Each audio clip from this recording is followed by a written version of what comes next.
You should just do it just for like the ceremonious part. The ceremonious clap back. Really? Okay. There, we clapped. What's up, everybody? So, with our new editing software, we don't have to do our sound synchronization anymore. But Michelle still wanted to do the clap that you don't normally see. We normally edit that out. Well, it's like a clap back. It's like, okay, let's go.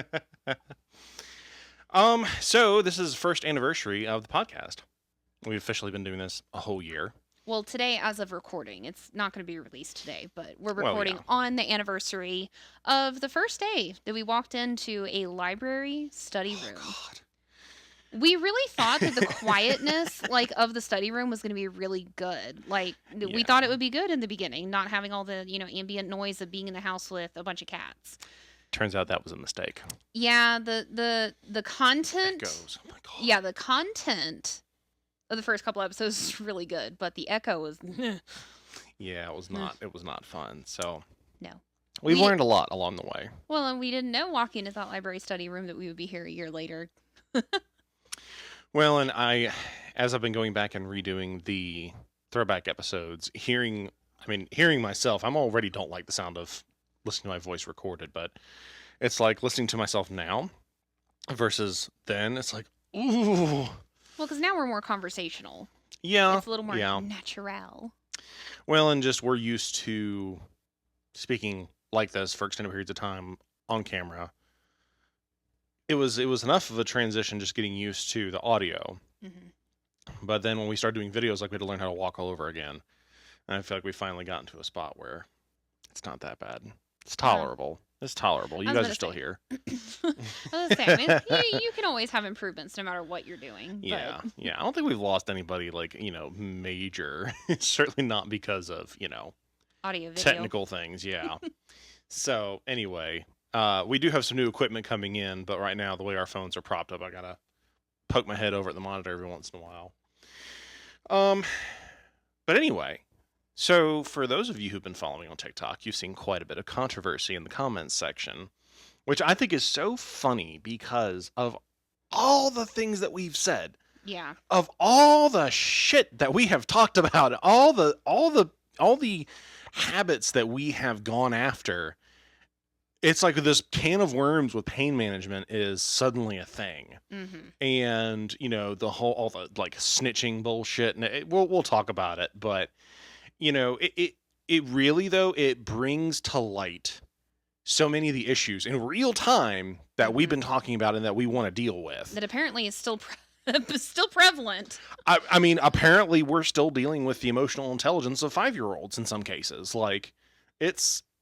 and that's fine if that's the way you want to be, but... You hurt my feelings, so I'm going to call you fat. Oh the amount of hate, I know. Personal attacking has been unbelievable. Well, and I love the occasional fat reference because we're sitting on a couch. Mm-hmm. You look fat when you sit on the couch too.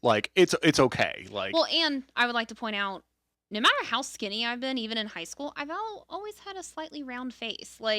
Just because you've had a slightly round face doesn't mean you're fat. I can still run. I can still do my job. There's some other round things I like too. Stop it. Get to the point. Oh my God.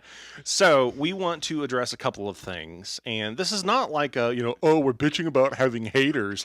I knew this was coming. Oh yeah. I'm amazed that it took people this long to get pissed off. I really, really am. So, hey, bravo. You met expectations. This is awesome. Well, it's just weird the topic that they decided to go after. That's what's mind-blowing. And I do want to appreciate, too, the people that have stepped up. Mm-hmm. A lot of I guess you could say the silent majority who kind of came out and said, hey, fuck you guys, too. Yeah. This showed that there is a turf war in EMS that needs to be addressed. Mm-hmm. There's some issues going on, running deep, that affect everybody everywhere. This is not just a us thing. This is not just a South Carolina thing. This is shit's real time happening everywhere else. Mm-hmm. First of all, we want to point out engagement is engagement. Yeah. So all you little trolls, I love that word. I'm sorry. I have to love it. I don't understand what it takes for somebody to want to go and start mudslinging on another person's posts that they don't know. Like, when we're talking about experiences that we've had, we're speaking from experience with real people and real situations that we've had. And if you talk to people that know us, that you can back that up. But what it takes for you to, like, talk shit to somebody that you don't know over a 5-second clip that you watched. Like, I know y'all aren't watching all the videos. Like, we see that. TikTok tattles on you. So, like, if you're not going to watch the whole video and you're not going to actually engage in a civil conversation, like, if you want to challenge what we're saying, fucking awesome. Like, I'm here for it. I like to fight. The video on TikTok is literally like a 30-second video from a podcast. I can't remember which podcast it was. I actually think it was the Pain Management episode that we did a few weeks ago. But it was like a 30-second clip from the podcast that we did where I, as an EMT who was in my capstone semester of paramedic school, it's not like I was, a green baby who already had some years under your belt and most of paramedic school. Yeah. Reported my paramedic partner, and I said I wrote up my paramedic partner, and I don't mean like write up like disciplinary action. I meant like I misspoke and should have clarified, wrote up an incident report about it, and talking about a grandma that had an S fracture of her, I believe it was the right wrist. It was a complex multi-location fracture. For BLSing it, not treating with pain management. So that's the video that we're referencing. And just because, some people have asked, I'm assuming grandma was in pain. Yes, grandma was in some fucking pain. I said she was blind, scared. Apparently, I forgot to mention she was actively crying, saying, "Oh my God, this hurts. Where am I going?" Because normally you don't have to identify that when you're talking about a complex fracture. You normally are like, hey, so-and-so had this crazy shit going on and they weren't in pain. Yeah, usually that's the clarification. I didn't realize I had to say she was in pain. If I said someone's leg was hanging off, I think it's a pretty safe assumption that that person's in pain. Mm-hmm. So it's a reasonable assumption. Apparently not. Apparently not, or we wouldn't be having this conversation. So I would like to put out there just a couple statistics that I think have been shocking. So the video, as of recording right this minute, has had like, what did I say, 40,000 views. Was it that? I think it was in the mid like 30K. Is it really up to the 40,000s already? Yeah, oh I'm shit! Pretty sure Okay, it's never 40. mind. I'm pretty sure it's 40,000. Oh, that's right. I was thinking it's something else. No, you're good. So 40,000 views. Of that, as of right now, 70% of the viewers are identify on their TikTok account as male. 100% of the comments that have personally been attacking me, who's telling the story, have been first-hand account, yes, not armchair quarterbacking somebody else's story. Mm-hmm. All of them have been men. And all of them are attacking me, saying that I'm an EMT that doesn't know anything, and we've done a couple stitches, but that's saying, I can't dictate ALS intercept or ALS treatment. Care, yeah. ALS care. I was told by multiple people not to armchair quarterback calls, and I'm like, but how do you armchair quarterback your own call? Yeah. What part of the I in the story was unclear? Yeah. So I acknowledge I was an EMT, but I was in my capstone semester of paramedic school. I also had by that time, I think I had more than 5 years of experience on a busy 911 truck. Mm-hmm. But here's the thing, an EMT can identify pain. That's, I think, what is the most irritating about all this. And yeah, you don't need to be super smart to identify that. Even lay people can identify pain. But there seems to be some kind of misconception, or I guess old school thought process of, oh, well, just because we can stabilize and give an ice pack, they don't need anything else. Because here's the thing, a lot of people said Tylenol. Okay, cool. I don't know about nationwide, but in South Carolina, EMTs can't give Tylenol, which still, in fact, makes it ALS. Multiple people have said, EMS is getting abused and, ambulances are just taxis. Oh, I would be fine if my child, they literally said child, had a broken arm and did not get pain management. Like, how fucking brutal are you? Like, And mind you, we're not gentle parents either. I mean, we tell our kids to suck shit up all the time, but if somebody's got a broken arm, you fucking deal with that shit. Yeah. So I would like to clarify with grandma, because apparently it's a thing, because everybody's saying, oh, there's not enough information. Yes, there is. You're just ignoring it. Well, and I mean, did I specifically say she was in pain? No. Oh, well, grandma could have had allergies to the thing. I'm sorry. If I'm sharing this information, I shouldn't have to tell you every teeny tiny piece of information. But for clarification purposes, literally, we scooped grandma up onto the stretcher, loaded her into the truck. My partner said, you good. And I was like, this is a gross deformity. I haven't even splinted it yet. He's like, okay, but this is a BLS call. Literally, no allergies. Mm-hmm. Grandma was crying. It was hard enough to get basic information from her. I believe, if I remember correctly, I believe she was on blood thinners.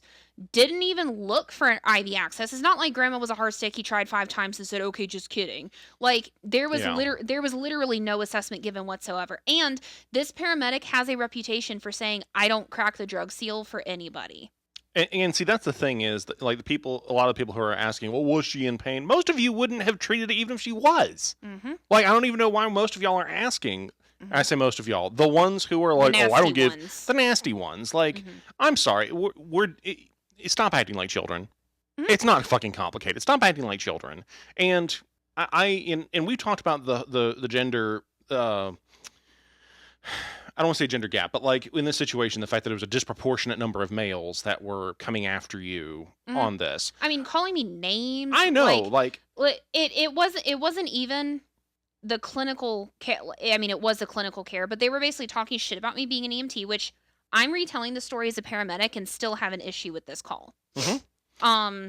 But the amount of people that were going after me personally, and multiple people their go-to is, I bet she's a joy to work with, and I'm like, she is actually, but I am, and to be married to as well. I don't know, it's just unfortunate, but also it's not like a lot of people said don't snitch. First of all, this whole what's said on the truck stays on the truck. Like, if we're talking about like personal stuff and it's not doing drugs or drinking and driving type thing, like, sure, I agree. Whatever my partner tells me in confidence is between us. Yeah. But if we're talking about liability, if we're talking about patient care, if we're talking about anything, and a lot of people said, oh, we should have dealt with him about it. Okay, for clarification purposes, this was the like 4th or 5th incident within like less than a month where he had created a hostile work environment. He had neglected patient care. The only patients that he would demand that he's the one to put EKGs on, like a 12 lead on, were the young, pretty females. Anybody else, that's your job. It was a buku amount of things. It's not like this is the first thing that I was like, oh, I hate you. There was a multitude of issues. And I love how so many of y'all came after this video with her, but you were silent about the video about people yelling at EMTs that I made. Mm-hmm. And I think a lot of y'all have gotten a little too comfortable disrespecting people electronically and not having to deal with the repercussions of your actions face to face. So if you're going to go after her, like, come on. Mm-hmm. I'm not scared. I'll meet you in the inbox. I mean, if I knew you in person, I'd meet you in person. But, you know, I don't want to get banned on YouTube right now for inciting things. TikTok, but yeah. Well, I mean, this is going on YouTube, but yeah, all of it. So, and I love how the comments that were getting flagged as anti-bullying by TikTok were on a completely different post that wasn't even about bullying. Yeah, which was really hilarious. Well, and I would like to say the statistics that we shared about all of the comments attacking me personally were men. There were females, several of them that said, you know, well, I'm one of those medics that didn't give pain management, but my patient was allergic to what we carried. I respect that. The point is, you did the appropriate assessment. You're always going to have exceptions where the patient can't have the medication that you have. The point is, you fucking tried and it was communicated. And I guarantee you didn't force it on your partner. Well, and also, we don't have a problem with Like, if people want to come and have a difference of opinion about clinical care, Mm-hmm. sure, I'll tell you honestly what my opinion is. I'm not going to sugarcoat it. Neither of us will. Mm-mm. But that's fine. If you want to come on and say, hey, like, I disagree with this decision, cool. Like, that's what EMS is about. EMS is an art. There are, yes, hard and fast things, but there's also a lot of style involved. There's a lot of variety in what Mm-hmm. we do. So welcome the controversy, welcome the difference of opinion. That's Mm-hmm. great. But what's not okay, and this is a symptom of a much bigger problem, we are simply just, it's on display because we put our faces out here. Most of you trolls don't. Mm-hmm. And And I think every single account that we looked at had maybe their name, but no picture and no videos. yeah.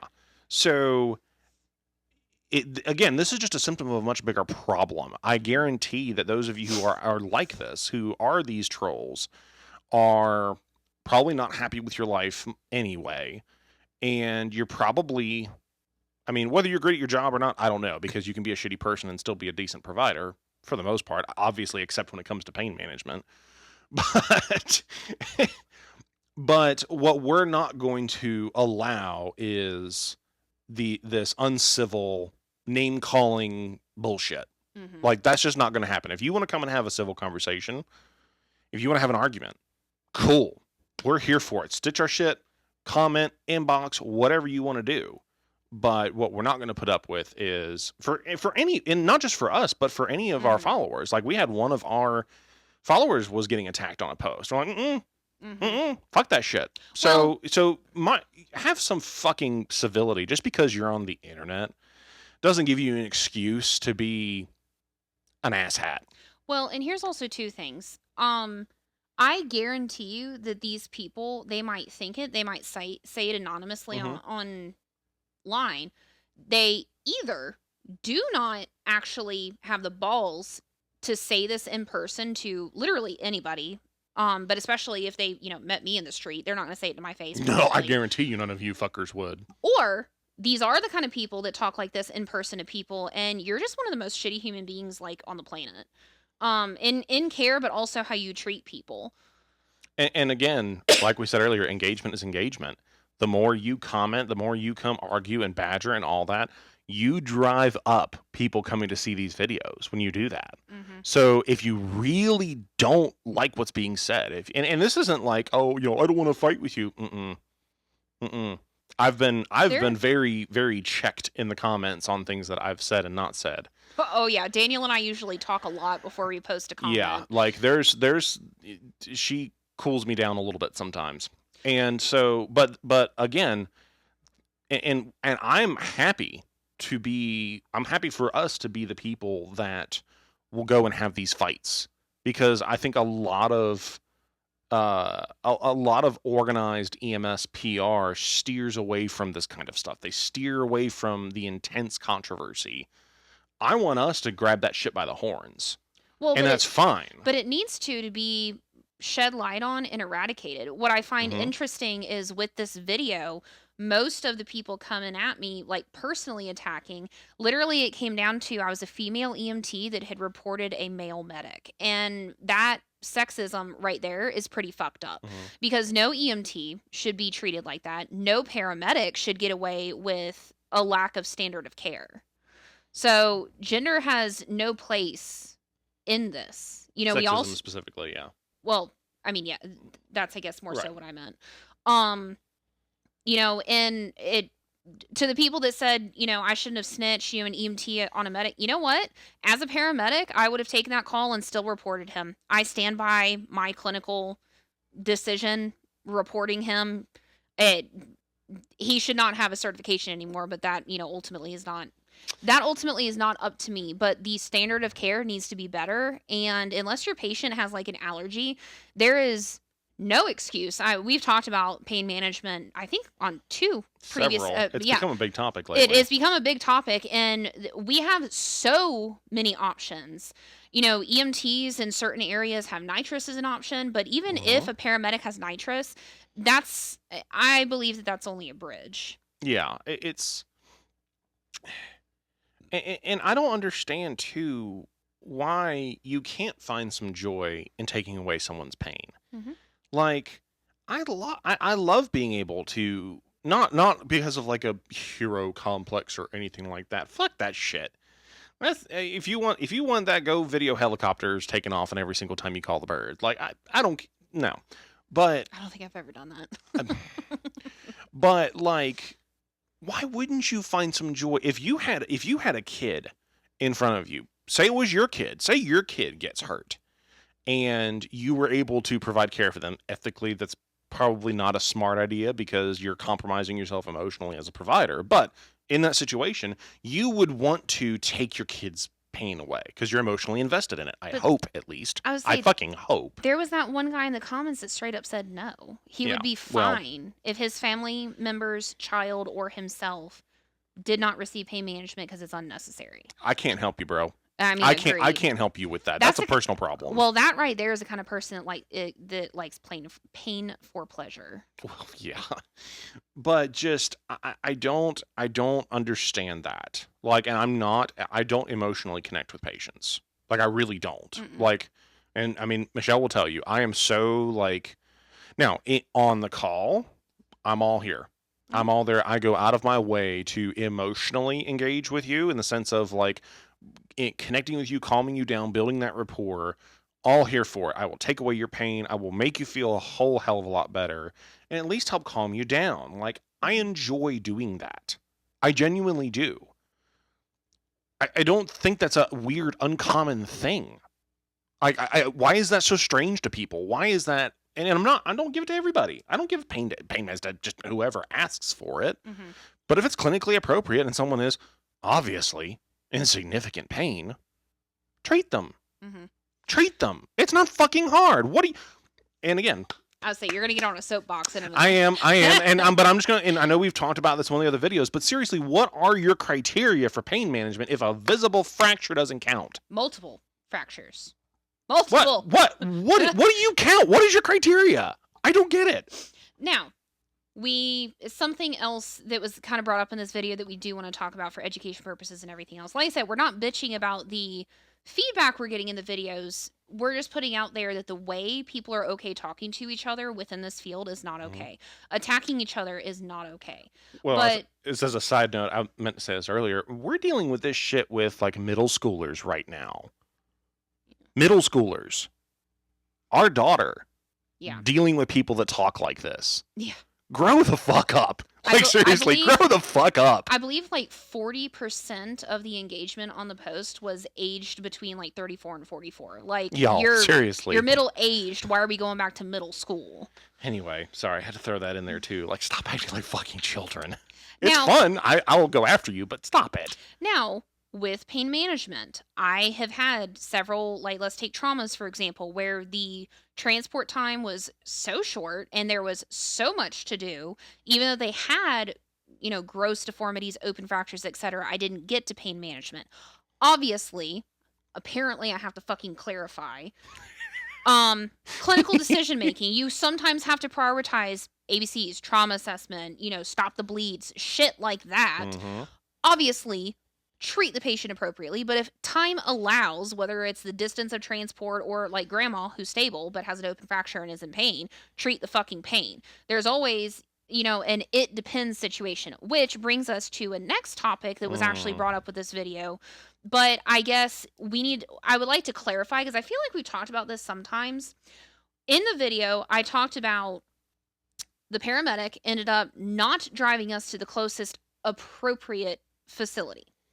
Now, where we were for this call, if we had gone northern part of the county for like a 27-minute drive, that hospital had ortho. If we had gone to the southern part of the county by like 25 minutes, it was like a level 4 hospital that is basically just a Band-Aid station. That literally with that complex fracture, I was told when we went back to the hospital later, or the ER later that night, they had transferred grandma out. So we transported her 25 minutes to the wrong direction, and then they had to transport her 45 minutes up to the trauma center for ortho. So when I say closest appropriate facility, obviously, if you have like an uncontrolled airway, if you are in a rural area where the closest appropriate facility is an hour and a half away, like obviously go to the closest appropriate facility. The hospital can stabilize and they can transfer. But with our area where we are, it literally does not matter where you, like which county of the primary counties that we've worked for, you have like 3 to 4 hospital location options. And there's been a bunch of people that have admitted that they're like, hey, I don't know what capabilities the hospitals have. I would say, Ask them. Yeah, this is something, one, the training partner, verbal stroke, that the training department either should know or needs to find out. Because there is a like level 3 hospital. I think they're level 3. They might be a level 4. Anyways, it's basically a Band-Aid hospital. They have like 7 ICU beds, blah, blah, blah.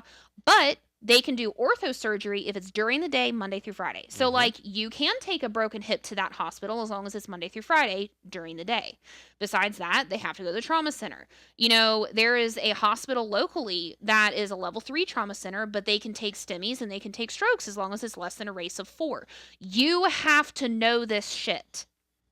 If you have a pregnant patient that, you know, there's a hospital that's 20 minutes away but doesn't have OB and she's like high risk in labor, are we really going to take her there versus 25 minutes away there's a place that has OB? You're really going to risk that patient and that baby for an extra 5 minutes of transport? Obviously, there is a time and a place where you have to just take them to the lower level facility. But to clarify, in our area, there are too many fucking hospitals. There are too many fucking hospitals close together that if you don't take them to the closest appropriate facility, or you take a toe pain to the local trauma center, is fucking bullshit. And obviously, I've had a patient that insisted on going to the Band-Aid station for a 3rd-degree heart block. I understand that ultimately the patient has say-so. Yes, I understand that. But you have providers that do not educate. And if you just say, oh, well, we need to go to this hospital because, and just leave it at that, and they're like, no, I'm going to go to this one. Okay, bro, let me put it this way. You're dying and that hospital doesn't have cardio. You're going to pay to get taken there. You're going to get an ED bill. Then they're going to transfer you emergent to this location anyways. And then you're going to get another transfer and ED bill and cardiology in this. Usually, if you actually educate the patient, they will understand. Because most people see ER, oh, an ER is an ER is an ER. Yeah. No, the fuck they're not. Well, and also be an advocate for your patients in those situations. Because people will, you know, sometimes say, well, family wanted them to go here. I will tell family in a hot second, hey, that's not an appropriate facility for what's going on. And I'll tell them, if they are actually having a heart attack, if they are actually having a neurological emergency, they do not need to go to that other facility. They need to go to this place here.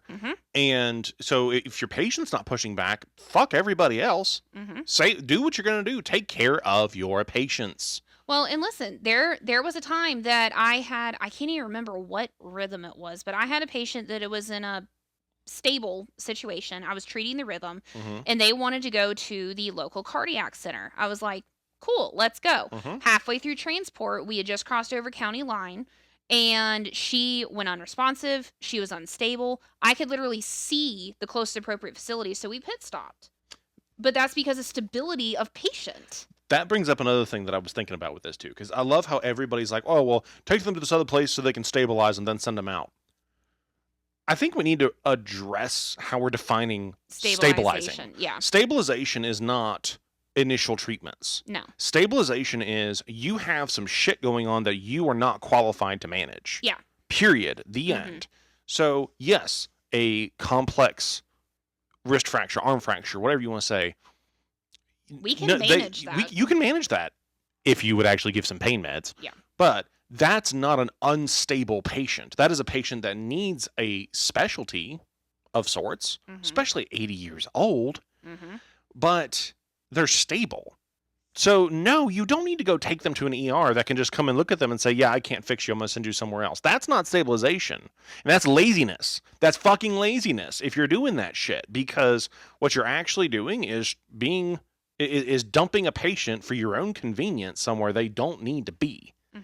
Now, that doesn't mean that every single patient ever in existence needs to go to a specialty center just because. No, Well, my favorite thing that somebody said is, oh, ortho is an outpatient referral, not a complex fracture like that. Like, I'm sorry. I don't have a picture to show you, but I can tell you right now that Well, we'll talk about showing pictures of patients. right. That's coming up next. Right. But I would bet an entire month of paychecks that she went to the ER, they said, what the fuck, and took her straight to surgery. Like, sure, there are some fractures, like maybe hairline or, something like that can be, like, stabilized, casted, like, temporary cast, and then referred out to ortho, but not a complex S fracture, which I made a short on what makes a S fracture. You can also Google it. Yeah. So it's not hard.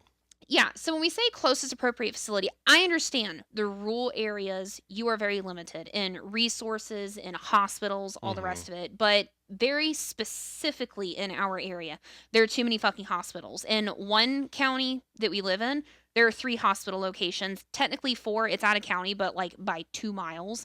Within the next county, there's like 6 hospitals.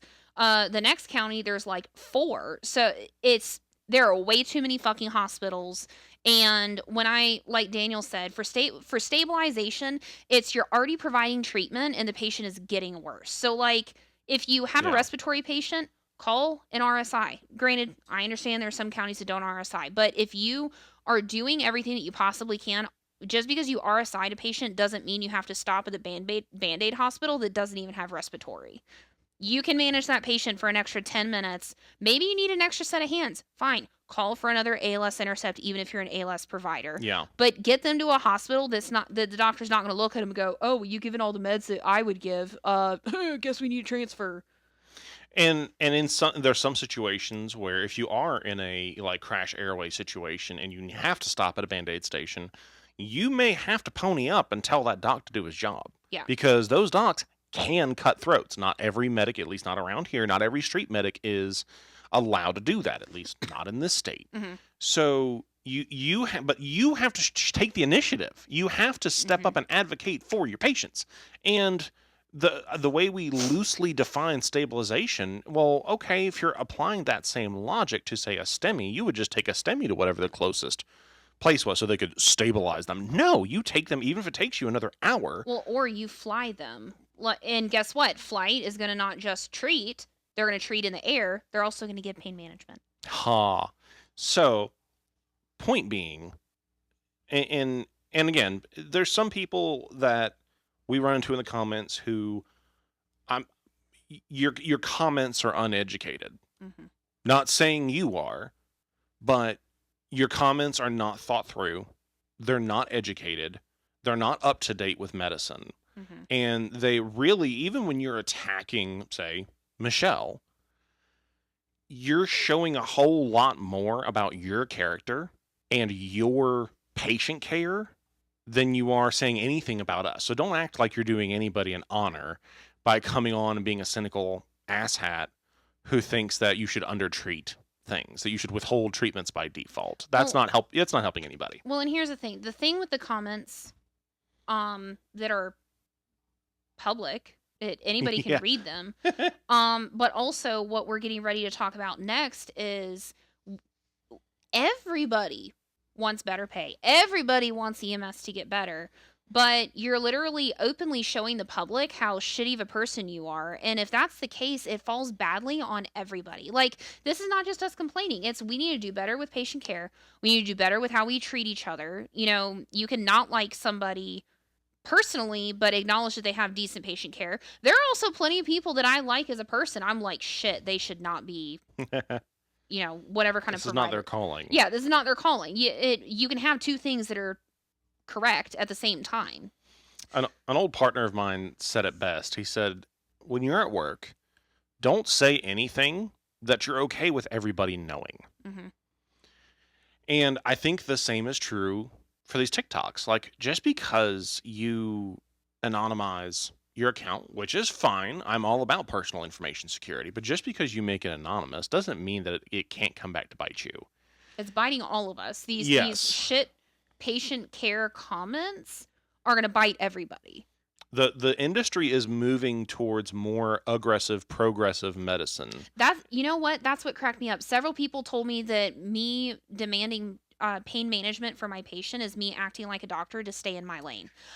I'm sorry. You obviously are not still in the field, because the advancements of patient care, especially in some services in our area, we have been told by ER doctors that we are an extension of them, that we are field doctors, that, they have given us blood.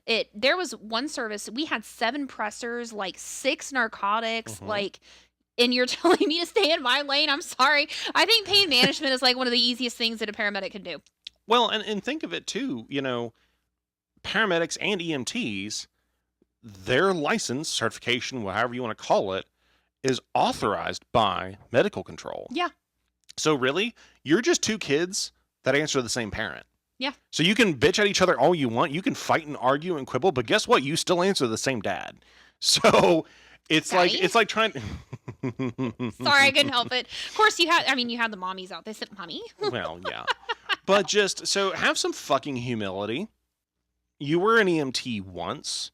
You should probably reflect on that a little bit before you collectively take a shit on the profession with comments that are not well informed, that are against appropriate medicine, and that are, a 4th grade level maturity.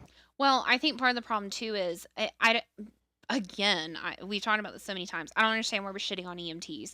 There are these paramedics that get their medic patch and think because they have, ultimate say so, what the fuck ever, that they're God's gift to the world.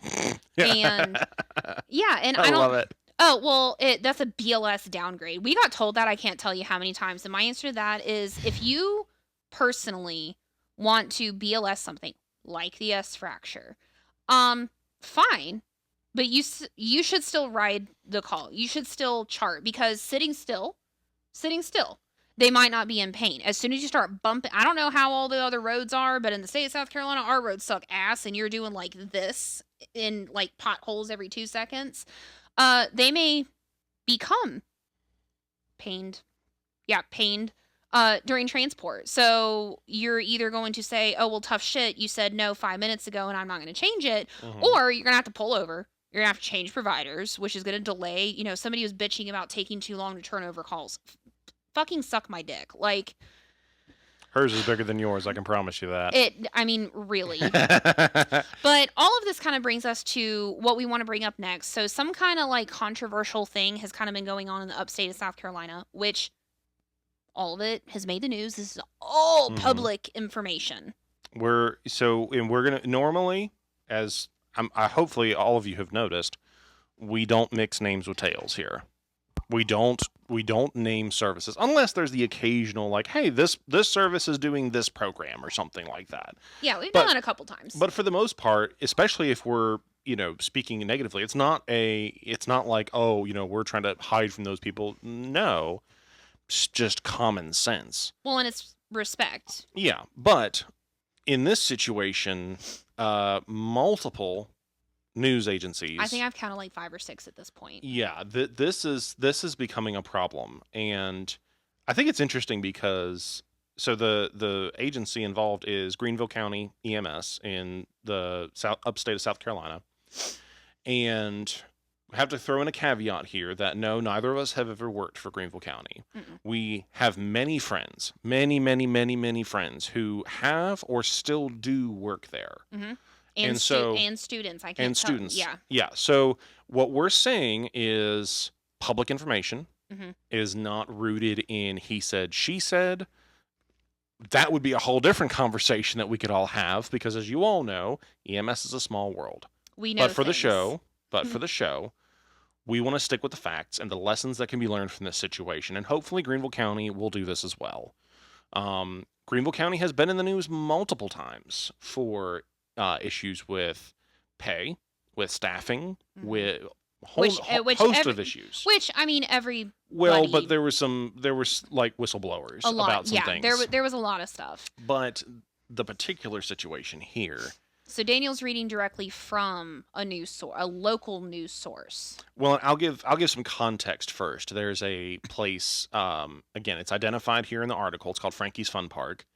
As creepy as that sounds to say it out loud to people that might not know what it is. Right. But it's like an arcade. It's kind of like event time. It's kind of like old Dave and Buster's. Oh yeah, old school Dave and Buster, or Gaddytown. I think that's a local place. That's not a national. Dave and Buster's is national. Oh, okay. But they've got a mix of arcade stuff. They've got laser tag. They've got Go-kart. Go-karts. There's Mini something golf. mini golf. That's the other thing Mini they have golf. outside. So there was an incident. I believe it was this last week. No, December 27th.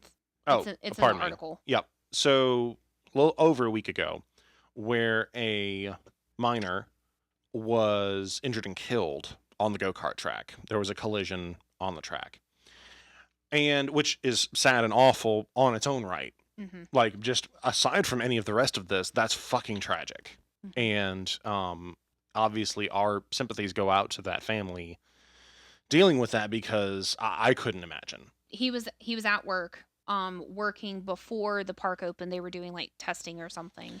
But still, having to bury your own kid, still, regardless, that's and the whatever, whoever the other people were involved in this incident, like, God, that sucks. Mm-hmm. But the issue at hand. The issue was, and let me read the title of the article: 4 EMS staff fired after pictures from Frankie's death investigation were found on personal phone.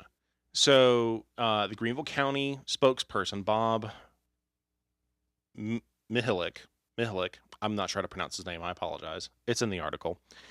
Said that they were made aware of a potential policy violation committed by staff in relation to a field event on December 27th. Mihalik said the policy violations involved pictures from the death scene. Sorry, I'm having to dance around the camera. Pictures from the death scene at Frankie's Fun Park being found on a personal phone. Mihalik said EMS was made aware of pictures on December 29th, and the staff members were fired after an internal investigation. Mihalik confirmed that the field event was the death investigation at Frankie's Fun Park on December 27th. One of the individuals here said, "To me, it's a little inexplicable, and I can't imagine folks wanting to see something like this on their cell phones, but unfortunately, it was disseminated." So pictures were taken and disseminated. This is being kicked when you're down. This is having it sort of mushed in your face at a time when you have literally not had closure from the mourning that you're experiencing. I can't see. I'm trying to see where it is in the article. Here we go. Ryan James, attorney. That was the person who was speaking. Ryan James, attorney for Sewell's estate. Sewell was the individual who killed, told WYFF News 4 that an individual with the Greenville County EMS obtained and then circulated a picture of Sewell's body. I will say, I'm surprised that they released the name of the minor. They did release all that information. Yeah, this literally what I read you is on the WYFF 4 news website. Mm-hmm. It says, and he's already said the last name, but I'm not going to read the whole name. So this minor died of blunt force trauma of the head when the go-kart he was driving collided with an industrial-sized forklift. So I'm sure anybody that has had calls like this can imagine how awful it is. And I mean, obviously he said, she said, all the rest of it. There are rumors about number of pictures, etc. The point is, not a single one of the patient, much less a minor, should have been taken. The coroner is going to take pictures for purposes, and I'm not going to lie, I've taken pictures of like intrusion into a vehicle before to show like the trauma team, like, hey, this is like gross intrusion. But like, I make sure that, now Daniel and I have talked about the whole HIPAA side of things, but like, I make sure that there's not a visible license plate. I've had pictures of like an isolated injury. There was one, it was actually deemed a murder. There was a murder scene where the guy had his entire like brachial not brachial, antecubital fossa like area like split open, and he bled to death. But I mean, just the gore, like, I've had that picture, but it was literally like here to here. Mm-hmm. There were no tattoos, there were no identifying marks. Like, you could just kind of see like the color of skin, but even then it was kind of red tinge. So like, well, then you didn't disseminate it. Well, yeah, and I didn't spread it either. Any variety of means. Yeah. So the biggest problem here is HIPAA. And well, there's a lot of problems here. HIPAA's the legal problem, but... Well, yeah, there's a lot of problems here. There's, especially with the stories that we've heard, there's a lot of things. But... Well, and what's disappointing for me reading this too is not only were there 4 like field personnel who were fired, 3 supervisors. And again, this is written right here. 3 supervisors were also disciplined, and the county continues to review the matter. Literally So verbatim what it says. So it's 7 people, and they're all ranging. It's not like this is all brand new people either. No. It's ranging from like 6 months to like 20 plus years. So breaking HIPAA and doing inappropriate behavior, especially with it being so publicized, is going to put a negative focus on EMS. And, you know, and obviously anything beyond what's written here is anybody's hearsay. But there are situations like this that happen on much smaller scales normally.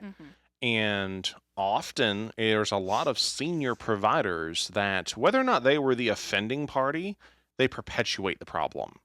And they perpetuate EMTs doing this. Well, and something that we also see with that is, what the fuck is up with this peer pressure? Oh, if you want to be a cool kid, you'll send me the picture. Well, yeah, and just shit like that. Like, why? It doesn't make sense. Well, It's not just the respect part, but like, I mean, sure, we're weird. EMS people are weird. Death doesn't bother us. We can look at a gory a scene, and be like, oh, that's wild. Like, there's, do you see those brains over there? You see the teeth over there? Like, in the moment, yes, we can have that as a part of dealing with it, of the horror that you're literally looking at right now. But that's different than disrespecting somebody by not just circulating images, but creating memes, by all of that kind of shit. Which apparently is also happening. I just, people can bitch at us all you want, but we've got some fucking problems in EMS. Yeah. We got some shit that needs to get handled, and it needs to get handled fast. Well, and something else, as far as I'm aware, hasn't made the news, but here's the thing. If you do something, you take a picture or you video record it, and then you tell everybody, oh, don't share, you know it's wrong. Like, I don't know if it's all, like paramedic programs, but I know in the upstate, for the most part, paramedic students sign a waiver to practice doing IVs on each other. The biggest reason is, mannequins are only going to do, they're only going to feel like, a mannequin. So the biggest thing is, do so many successful IVs before you're released to clinicals. One, you can understand what it feels like to dig in somebody's arm. But here's the thing. There was also a service locally within the upstate generally, that in a paramedic program, they took this to an extreme, and they EJ'd and IO'd the same preceptor, instructor, adjunct, apply whatever filler word, the same person who had many years of experience IO'd and EJ'd 2 or 3 different students. Which was all caught on video. Which they recorded. And was shown to several people. And then they buried it. And it's like, okay, that, like, I'm pretty sure DHEC would shit a fucking brick about it. Like, if that was in doing stuff like that to students, like, I understand, digging in a person's arm is not something, but here's the thing. We don't go around EJing and IOing conscious people all the time. If anything, like, I don't withhold treatment, but I respect how painful a conscious IO is to an actually sick person. Like, sure, you've seen the videos in the military, doing the sternal IOs and, shits and kicks and stuff like that.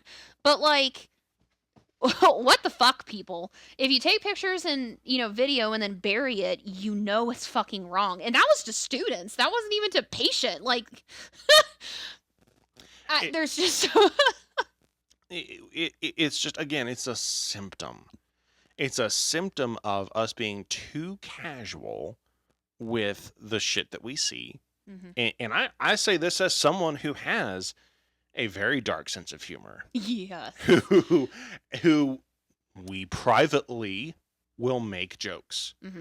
And we are not bothered by death and gore. No, but again, a lot of people who do things like this are also the ones who bitch and complain about EMS not getting respected by the public. I'm like, if you're going to do shit like this, the public's not going to respect you. They're not going to respect you for circulating pictures of dead fucking bodies. Well, doesn't matter who you sent it to. And admitting to subpar patient care on TikTok. You Tic-Tacs on TikTok. Well, they have TikTok, probably. But, publicly posting that you do subpar care. Anybody can read those comments. That's why we're talking about this, because it's gotten to a point where keyboard warriors and everybody else are so comfortable with doing and saying whatever they want and then complaining about EMS. It's like, but you're telling the public that you suck and you don't deserve respect. Yeah. What are you doing to be respected? I feel like that's part of the problem. Do you deserve more than $20 an hour for withholding pain management? Fuck no. Like, I'm sorry. No. And if you, honestly, if you withhold pain management from my child that broke her wrist, I'm throwing hands with you in the back of the fucking truck. She's not lying either. I think we've shared that story. Hey, they did give our daughter pain management for a broken arm. They needed to give you some Versed, probably. I mean, probably. Mama Bear was not having a great day. But I just, guys, seriously. Like, I don't want to be having to read these articles. Okay, this is basic stuff. This is stuff that you learned day one of EMT school. Which, if you weren't so busy hating on EMTs, you'd probably go back and remember. Well, and that's something that we were talking about earlier. So I understand that at least one person, but people involved were like 6-month certified EMTs. But you went through school, you got the same like HIPAA lecture that fucking everybody does. You just had it. When onboarding, I guarantee you, just like any other fucking service, HIPAA and like policies and procedures were discussed during onboarding and orientation and third ride time.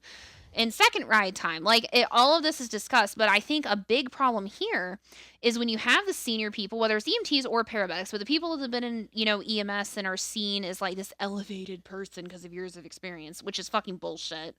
But the people that, right? Thank you for your service. Thank you for your service. I can't believe we did that at the same time. What was his name on the movie? Wasn't it like Doofus or Doofy or something? On what? Oh my god, have you never seen that? Thank you for your service, sir. Oh, I don't know. I think it was on one of the scary movies. I think his literally his name was like Doofy or Doofus or something. But wow. Anyways, why are we letting the people, like, you have these brand new providers with this EMT or paramedic that look up to you for years of service. Like, hey, you've been at this service or even within EMS as a whole for X amount of fucking years. Why are we using that as a position of power to pressure, hey, I know it's against policy, but I promise if you send it to me, I'm not going to send it to anybody else. That's usually an indication, if they have to clarify, they're going to send it to somebody. I mean, yes. But point being, why are we doing this peer pressure of pressuring each other? If you want to be one of the cool kids, you're going to do this. Well, why are we breaking the rules and policies and shit? And I'm not saying that happened here. Just this in general is a theme that we have. More than likely it did, but in general, brings up the general point. Yeah, but in general, I'm sorry, years of service doesn't make you infallible. It doesn't make you special. If you haven't put forth the effort to keep learning and making yourself better, if anything, I think years of service makes you lazy. Mm-hmm. If you're not being intentional as a provider, there we go. You're going to get lazy as you get older. That word. And it's not saying that none of us make mistakes. We all do. I've made plenty of fucking mistakes. I have, I can look back over, I think 13 years. Well, as far as time I've been a medic, about 9 years, coming up on 10, I can think of a handful of times where I undertreated. Mm-hmm. I something that should have been obvious that I shouldn't have, but I did. And you're going to have one-offs. You're going to have off days. Yes, you're going to have days like that. But instead of trying to blame shift and play it off, and I'll use a relative, I say recent example. In the grand scheme of my career, the most glaring example I BLS'd called that should not have been BLS'd. Was it the STEMI? It ended up being a STEMI, yeah. We've shared this call a few different times. Maybe I don't remember. I can't remember the details we've gone into, but at any rate, BLS'd it. I knew when they drove away I shouldn't have. Like, I just had this gut feeling. It's like, I know it's 3:00 in the fucking morning. It's been a shit night, but damn, something doesn't feel right. And lo and behold, I should have listened to my gut. But afterwards, after I found out, I reached out to that crew specifically because I knew them. And I was like, hey guys, I'm really sorry about that. That was wrong of me. I should have stepped up. I was lazy. And I shouldn't have put that on you guys. I shouldn't have saddled you with the responsibility for that call. And so all these people who are like, oh, I BLS downgrade all this stuff. Really, though? Really? Like, I'm sorry. That's just irresponsible. It's dangerous. That's really fucking dangerous. Like, sure, I BLS plenty of things that should be BLS'd. Yeah. Well, and I think something, too, that people tend to ignore, get lazy, whatever, is taking into consideration, yes, the patient's complaint, but also their history and their risk factors. There have been several times where I'm looking at a patient and the BLS crew is a fantastic fucking crew. And if I said, oh, yeah, this is BLS, they wouldn't even think twice because they're in agreement. But there's been several times where I'm like, let's put them on the monitor. And they're just like, what do you see that I don't see? And I was like, honestly, I don't see anything per se, but this, woman, for example, who is having non-specific abdominal pain that came on suddenly, she has not eaten recently, has diabetes, she's old, she has all of the fucking risk factors. It could be a STEMI. I feel like a lot of people tend to ignore the risk factors that things can be hidden. Now, should you ALS every single tooth pain? Absolutely the fuck not. But this is where clinical judgment comes into hand and looking at the patient as a whole, not just the isolated complaint, just like with pain management. So anyway, lots to think about. Obviously, this has been a slightly more intense episode than we normally have, I'd say. We get off on tangents now and then, but there's been a lot of glaringly obvious problems that people are literally publicly tattling on themselves for this week. Like, you can't overlook it. And this is what we signed up for, is to bear the brunt of this stuff, because somebody has to say something. Somebody has to start taking action. And it's the people in our collective generation that needs to fucking do it. We need to step up and say, you know what? Yep, I'm tired. I'm worn out. I'm burned out. Whatever words you want to use for it. But this is not okay. This shit's not okay, you guys. Well, it's not fucking okay, and it needs to be dealt with, and we will grab it by the fucking horns. And we're stubborn enough. You better hang on for the ride, because I'm not letting go. I do want to say, though, I am so fucking proud of EMS, public service, because, there have been firefighters that have commented, too, that run EMT or even first responders. I am so fucking proud of all of you that really do care about the job. Yeah. That have not like given us positive feedback, like, oh, you're doing such a good job. Yeah, No, please don't. But they're like, I agree with you, or yes, this needs to change, or oh my God, I didn't think about that. Like, the positive feedback we love to hear, and we see you guys who are actually doing good patient care. If your patient is allergic to every single fucking pain medicine on the truck, then so be it. At least you did the assessment. At least you fucking tried.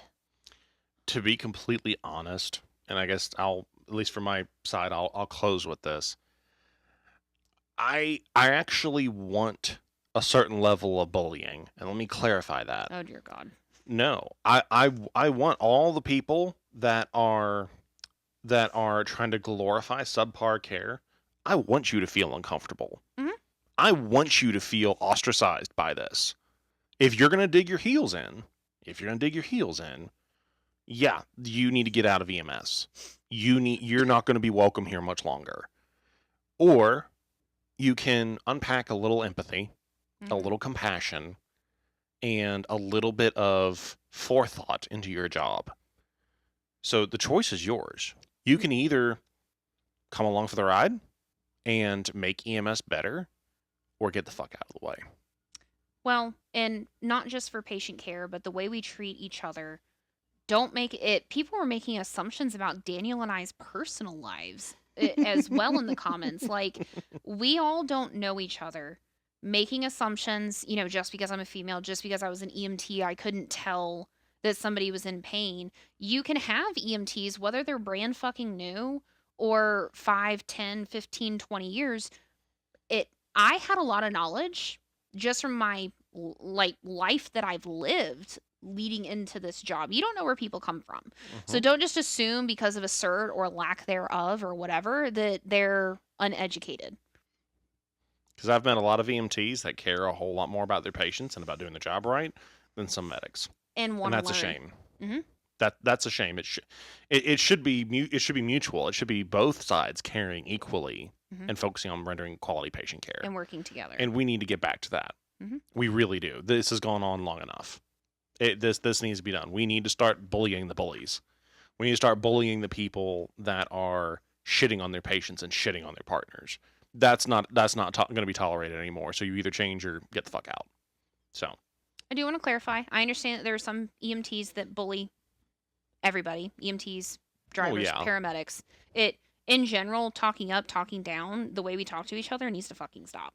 Yeah. So, if you learned something, awesome. Share it with your friends. I think some people are going to be offended today. I hope you're offended.